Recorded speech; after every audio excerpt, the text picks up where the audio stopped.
The palace had been silent for centuries. Its halls were choked with dust, its silver banners moth-eaten, its crystal spires dulled by time. And in the highest chamber, on a bed woven from the threads of the moon itself, lay the princess of Alindra, motionless, serene, and untouched by age. For 300 years she had slept. Priests had prayed, scientists had scanned, kings had bargained with forbidden powers. Nothing worked. Her breathing was soft, her body warm, but she would not wake. Some claimed it was a curse. Others said the gods themselves had sealed her away for reasons no mortal could guess. Whatever the truth, the alien kingdom of Alindra fell into despair, its people losing hope with each passing century. Until the day a stranger arrived from the stars.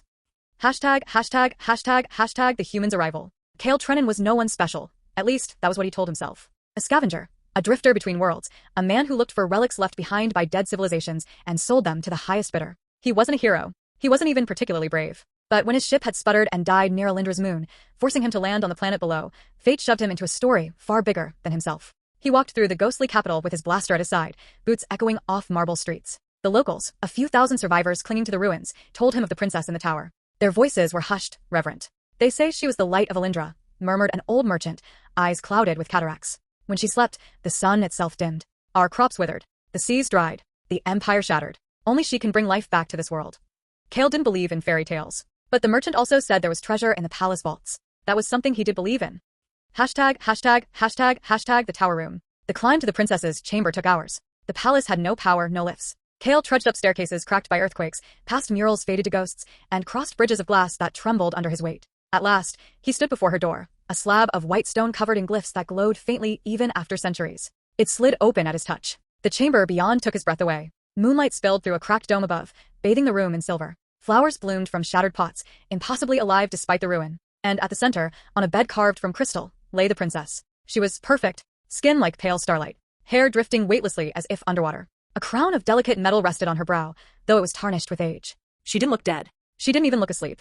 More like a statue carved by a god obsessed with beauty. Cale stepped closer, boots crunching on broken marble. "She's been like that since the fall," came a voice behind him. Cale spun, hand on his blaster. An old Alindran priest stood in the doorway, leaning on a staff. His robes were tattered, but his eyes burned with fanatic light. "They say," the priest continued, "that only the one chosen by the starbinding may wake her. We have waited lifetimes for him." His gaze swept over Cale. "Perhaps it is you." Cale snorted. "I'm just here for salvage, old man." But as he turned back to the princess, something strange stirred in his chest. A pull, like gravity itself, was bending toward her. He reached out.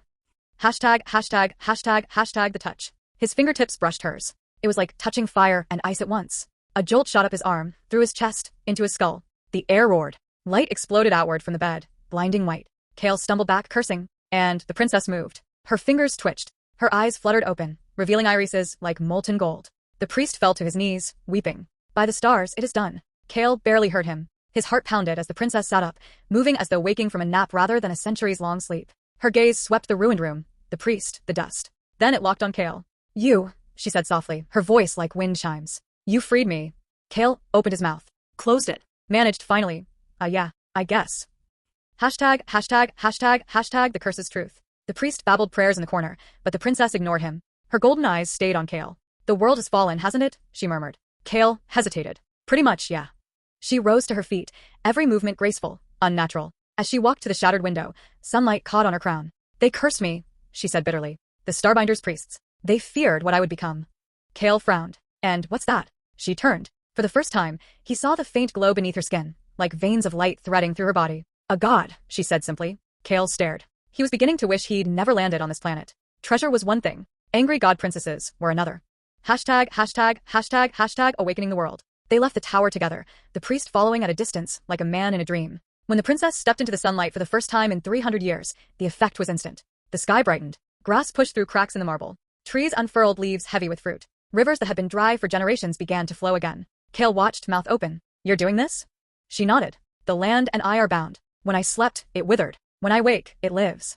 The survivors of Alindra gathered, staring in awe. Some fell to their knees. Others wept openly. But not everyone looked relieved. From the crowd stepped men in dark armor, their weapons humming. The princess stiffened. "Starbinder loyalists," she said coldly. "They will not let me reign."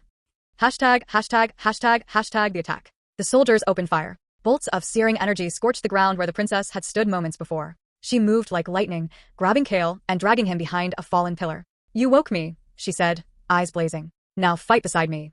Cale peeked over the rubble as soldiers advanced. "Lady, I'm just a scavenger." A blast scorched the stone beside his head. "Fine," he snarled, drawing his blaster. The The battle was chaos. The priest screamed prayers until a bolt silenced him. Soldiers closed in from every side. Kale fought like a cornered animal, dropping 3 men before his blaster overheated. Then the princess raised her hands. Light erupted from her palms, a wave of golden fire that swept across the courtyard. The soldiers vanished in screams and ash. When it was over, only she and Kale stood among the ruins, the air still shimmering with heat. Aftermath.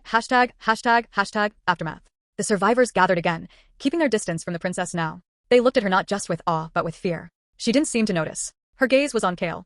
You woke me, she said again, softer this time. That means the starbinding chose you. Our fates are linked now. Kale wiped soot from his face. Linked? Look, I didn't sign up for. But she was already walking toward the palace gates. Come, she said without looking back. We have a kingdom to rebuild and enemies to destroy. Kale groaned, holstered his ruined blaster, and followed. He told himself it was just until he found a way off this rock. But a part of him knew better. Epilogue, the prophecy. That night, as fires burned in the ruins of the Loyalists' camp, the princess stood beneath the stars. The curse is broken, she said, more to herself than to Kale. But the war is not over. The priests who feared me, they serve something greater. Something coming. Kale leaned against a fallen pillar, too exhausted to care. Fantastic. Can't wait. She turned, golden eyes bright in the dark. You will, for you are the one who woke me. And together, we will either save this world or burn with it. Kale closed his eyes, wondering for the 100th time why he hadn't just stayed on his ship. But deep down, he already knew. Because when she had touched his hand in that tower, something had bound them together. Something neither man nor God could break. And this was only the beginning.